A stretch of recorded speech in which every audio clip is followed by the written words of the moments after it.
ನಮಸ್ತೆ ವೀಕ್ಷಕರೇ, ಹೇಗಿದ್ದೀರಾ?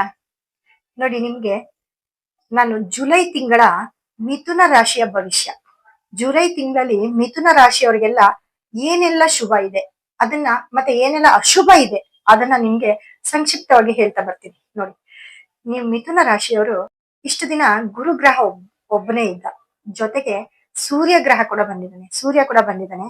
ಮತ್ತೆ ಅವರ ಒಂದು ಯಾರೆಲ್ಲ ಮಿಥುನ ರಾಶಿಯಲ್ಲಿ ಇದ್ದೀರಾ, ಗೌರ್ಮೆಂಟ್ ಜಾಬ್ಗೆ ಏನಾದ್ರೂ ನೀವು ಟ್ರೈ ಮಾಡ್ತಿದ್ರೆ ಖಂಡಿತವಾಗ್ಲು ಮಿಥುನ ರಾಶಿಯವ್ರಿಗೆ ಗೌರ್ಮೆಂಟ್ ಜಾಬ್ ಸಿಕ್ಕತ್ತೆ.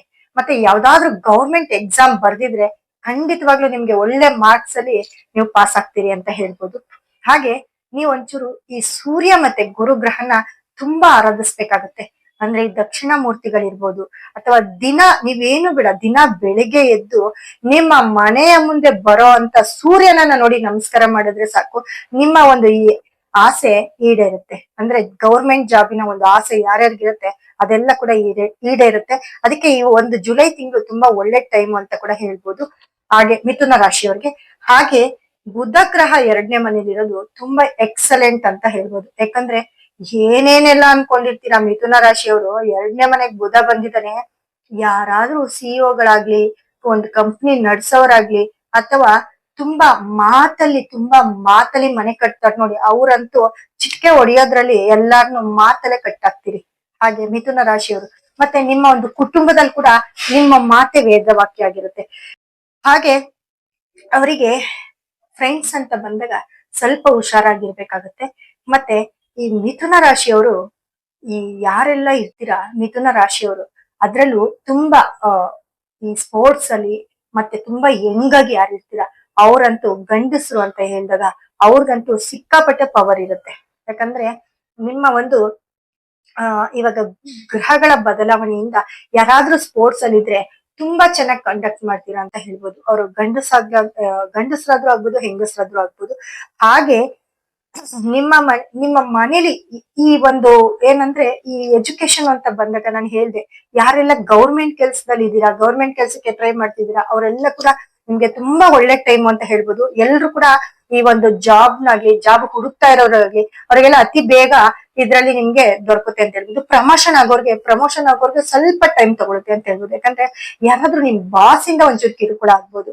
ಈ ಒಂದು ಸಮಸ್ಯೆನ ಸ್ವಲ್ಪ ನೋಡ್ಕೊಳ್ಬೇಕಾಗತ್ತೆ. ಇದಕ್ಕೆ ನೀವು ಪರಿಹಾರ ಅಂತ ಕೂಡ ಮಾಡ್ಕೊಳ್ಬೇಕಾಗುತ್ತೆ. ಹಾಗೆ ಈ ಒಂದು ರಾಹು 9ನೇ ಮನೇಲಿ ಇರೋದ್ರಿಂದ ಮಿಥುನ ರಾಶಿಯವರಿಗೆ ಅವರ ಒಂದು ಮನೆಯ ಸದಸ್ಯರು ಯಾರಾದ್ರೂ ತುಂಬಾ ತಾತ, ದೊಡ್ಡಪ್ಪ, ಚಿಕ್ಕಪ್ಪ ಅವ್ರಿಗೆ ಏನಾದ್ರೂ ಆಘಾತ ಆಗ್ಬೋದು. ಹಾಗೆ ಮನೆಯ ಹಿರಿಯರಿಗೆ ಏನಾದ್ರೂ ತೊಂದರೆ ಆಗುತ್ತೆ ಅಂತ ಹೇಳ್ತೀನಿ ಮಿಥುನ ರಾಶಿಯವರಿಗೆ. ಅದು ಬಿಟ್ರೆ ನೀವು ಮನೆ ಮಠ 10ನೇ ಮನೇಲಿ ಶನಿ ಇರೋದ್ರಿಂದ ಕೆಲ್ಸ ನಿಮ್ಮನ್ನ ಹುಡ್ಕೊಂಡ್ ಬರ್ತಾ ಇರುತ್ತೆ. ಕೆಲ್ಸದ ವಿಚಾರದಲ್ಲಿ ಕೂಡ ತುಂಬಾ ಒಳ್ಳೆ ಒಂದು ಇದನ್ನ ತಗೊಳ್ತೀರಿ. ಮತ್ತೆ ಕೆಲ್ಸದ ವಿಚಾರ ಅಂತ ಬಂದಾಗ ನೋಡಿ, ನೀವು ಕೆಲ್ಸ ಮಾಡೋಕ ತುಂಬಾ ನಿಯತ್ತಾಗಿರ್ಬೇಕು ಅಂತ ಹೇಳುತ್ತೆ. ಅಥವಾ ನಿಮ್ಮ ಕೆಲ್ಸದಾರರು ಕೂಡ ತುಂಬಾ ನಿಯತ್ತಾಗಿರ್ತಾರೆ ಅಂತ ಹೇಳ್ತೀನಿ ಮಿಥುನ ರಾಶಿಯವರಿಗೆ. ಈ ಒಂದು ತಿಂಗಳು ನೀವು ಕೆಲ್ಸದವರು ನಿಮ್ಗೆ ತುಂಬಾ ಚೆನ್ನಾಗಿ ಕೋಆಪರೇಟ್ ಮಾಡ್ತಾರೆ ಅಂತ ಹೇಳ್ತೀನಿ. ಇದರಿಂದ ನೀವು ಸ್ವಲ್ಪ ಕೆಲ್ಸದವ್ರ ಮೇಲೆ ಡಿಪೆಂಡ್ ಆಗ್ತೀರಿ ಅಂತ ಹೇಳ್ತೀನಿ.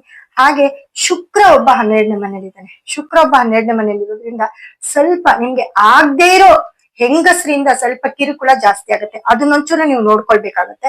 ಯಾಕಂದ್ರೆ ನಿಮ್ಮ ಮನೇಲಿ ಇರ್ಬೋದು, ನಿಮ್ಮ ಕುಟುಂಬದವರಾಗಿರ್ಬೋದು, ಅಥವಾ ನಿಮ್ಗೆ ಆಗದೆ ಇರೋ ಬೇರೆ ಹೊರಗಡೆಯವರಾಗಿರ್ಬೋದು, ಯಾರಾದ್ರೂ ಆತರ ನಿಮ್ಗೆ ಎಗೇನೆಸ್ಟ್ ಆಗಿರೋ ಹೆಂಗಸರು, ಲೇಡೀಸ್ ಯಾರಾದ್ರೂ ಇದ್ರೆ ಅವರಿಂದ ತುಂಬಾ ಜೋಪಾನವಾಗಿರಿ ಅಂತ ಹೇಳ್ತೀನಿ. ಅದು ಬಿಟ್ರೆ ನೀವು ಯಾವುದೇ ಶುಭ ಕಾರ್ಯ ಮಾಡ್ಕೊಳ್ಬಹುದು. ಮತ್ತೆ ನೀವೊಂದು ಹೊಸ ಬಟ್ಟೆಗಳನ್ನ ತಗೊಳ್ತೀರಾ ಅಂತ ಹೇಳುತ್ತೆ. ಹೊಸ ಬಟ್ಟೆ ಹಾಕೋ ಕ್ರೇಜು ನಿಮ್ಗೆ ಈ ತಿಂಗಳು ತುಂಬಾ ಇರುತ್ತೆ. ಜುಲೈ ತಿಂಗಳಲ್ಲಿ ಮಿಥುನ ರಾಶಿಯವ್ರಿಗೆ ನೋಡಿದ್ದೆಲ್ಲ ಆಸೆ ಆಗ್ತಾ ಹೋಗುತ್ತೆ. ಅಂದ್ರೆ ಶುಕ್ರ ವ್ಯಯಸ್ಥಾನಕ್ಕೆ ಬಂದಾಗ ಏನಾದ್ರೂ ಒಂದು ತಗೋಬೇಕು, ಖರ್ಚು ಮಾಡ್ಬೇಕು ಅನ್ನೋದು ನಿಮ್ಮ ಒಂದು ಆಸೆ ಈಡೇರ್ತಾ ಹೋಗುತ್ತೆ. ಆ ಆಸೆ ದುಪ್ಪಟ್ಟಾಗ್ತಾ ಹೋಗುತ್ತೆ ಅಂತ ಹೇಳ್ತೀನಿ. ಅದ್ ಬಿಟ್ರೆ ಓವರ್ ಆಲ್ ಈ ನಿಮ್ಗೆ ಜುಲೈ ತಿಂಗಳಲ್ಲಿ ಮಿಥುನ ರಾಶಿಯವ್ರಿಗೆ ತುಂಬಾ ಕೆಲ್ಸದ ವಿಚಾರದಲ್ಲಿ ಚೆನ್ನಾಗಿರುತ್ತೆ. ಎಕ್ಸಾಮ್ಸ್ ಬರೀತೀರಾ, ಗೌರ್ಮೆಂಟ್ ಕೆಲ್ಸದ ವಿಚಾರದಲ್ಲಂತೂ ತುಂಬಾ ಸೂಪರ್ ಅಂತ ಹೇಳಿದೆ. ಮತ್ತೆ ಸ್ಪೋರ್ಟ್ಸ್ ಕಂಡಕ್ಟ್ ಮಾಡಿದಾಗ ತುಂಬಾ ಚೆನ್ನಾಗಿರ್ತೀರಾ. ಯಾರ್ಯಾರು ಸ್ಪೋರ್ಟ್ಸ್ ಸೆಕ್ಟರ್ ಅಲ್ಲಿ ಇರ್ತೀರಾ ಅವ್ರಿಗೆಲ್ಲ ಒಂದು ಒಳ್ಳೆ ಟೈಮ್. ಅವ್ರಿಗೆಲ್ಲ ಏನಾದ್ರೂ ಒಂದು ಅಚೀವ್ಮೆಂಟ್ ಮಾಡ್ತೀರಾ. ಮತ್ತೆ ಯಾವ್ದಾದ್ರು ಒಂದು ಗೌರವದ ಒಂದು ಸನ್ಮಾನ ಮಾಡೋದಾಗ್ಲಿ, ಇಲ್ಲ ನಿಮ್ಗೆ ಯಾವ್ದಾದ್ರು ಮೆಡಲ್ ಕೊಡೋದಾಗ್ಲಿ, ಈ ತರದ್ದೆಲ್ಲ ನಿಮ್ಗೆ ಸಿಗ್ತಾ ಹೋಗುತ್ತೆ ಅಂತ ಹೇಳ್ತೀನಿ. ನೋಡಿ, ಇದಕ್ಕೆಲ್ಲನೂ ನಮ್ಮ ನಂಬರ್ಗೆ ಕರೆ ಮಾಡಿದಾಗ ನಿಮ್ಗೆ ನಮ್ಮಲ್ಲಿ ಪರಿಹಾರವಾಗಿ ಅಂತ ನಿಮ್ಗೆ ಒಂದು ಸ್ಟೋನ್ ಮತ್ತೆ ಬ್ರೇಸ್ಲೆಟ್ ನ ಕೊಡ್ತೀವಿ. ನೀವು ನಂಬರ್ಗೆ ಕರೆ ಮಾಡಿದಾಗ ನಿಮ್ಮ ಒಂದು ಅಡ್ರೆಸ್ ಕೊಟ್ರೆ ಸಾಕು, ನಿಮ್ಗೆ ಏನ್ ಬೇಕು ಅನ್ನೋದನ್ನ ನಾವೇ ನಿಮ್ಗೆ ತಲುಪಿಸ್ಕೊಡ್ತೀವಿ. ಹಾಗಾಗಿ ತಪ್ಪದಿರ ಈ ನಂಬರ್ಗೆ ಕರೆ ಮಾಡಿ. ಮತ್ತೆ ಈ ನೆಕ್ಸ್ಟ್ ವಿಡಿಯೋದಲ್ಲಿ ಇನ್ನಷ್ಟು ಸಂಕ್ಷಿಪ್ತ ಮಾಹಿತಿಗಳನ್ನ ಕೊಡ್ತಾ ಹೋಗ್ತೀನಿ. ಧನ್ಯವಾದಗಳು.